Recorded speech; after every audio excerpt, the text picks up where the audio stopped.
El Antesecretario del Food Security Aura Tacore otra vez senador, abogado Francis Pangilinan ni habla durante el entrevista con él este día, kay ay konsentra ele na sektor de agrikultura, si sale ele elegido senador después el Mayo 9 eleksyon. Si Pangilinan niya sinta como el Food Security Czar, bao na su administrasyon como el Food Czar. Milyones de proyekto puede ele pasilita na sektor de agrikultura y na sistema de agua. Critical ang agriculture. Food security is very basic for any nation. You cannot be a strong nation if 1/4 of your people are hungry. You cannot have a strong nation if poverty continues to plague us. No?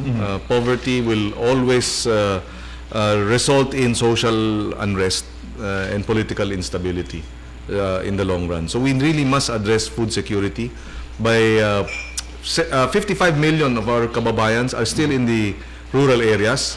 They are in the mountains, along the sea coast, coastal areas, and of course mga bukid.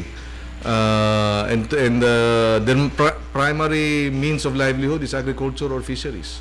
So unless we address modernization of our fisheries and our farming, unless we up the incomes of our farmers, who are the poorest of the poor, we will not reach developed nation status in the same way that Thailand, Vietnam, or Malaysia was able to do it. We have to address agriculture incomes, fisheries incomes, and we have to address being able to increase our production and our yields.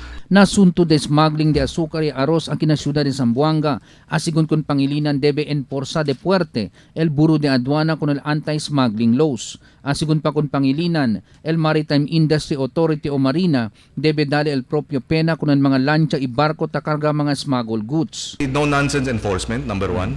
Number two, there is a pending measure that makes rice smuggling and smuggling of agricultural products economic sabotage, therefore non-bailable.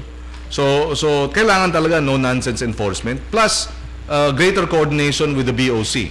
Ang NFA kasi we just issue the permits.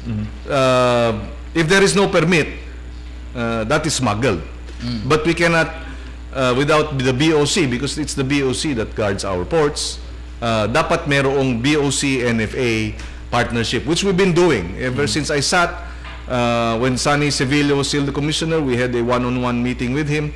And then when Bert Lina came on board, again we had a one-on-one meeting with him. Dapat nag-uusap ang NFA at ang BOC. Disgustaw también si Pangilinan con el Agencia de National Food Security, kaya asugon con ele in cahoots el cuantos oficiales con el illegal importer de arroz y azúcar durante el término de Pangilinan como el Food Czar. Y aliga también el problema de Coco Lizab. Asugon con Pangilinan niya tiene executive order para dali ayuda con el apektao kokotero na probinsya de Basilan.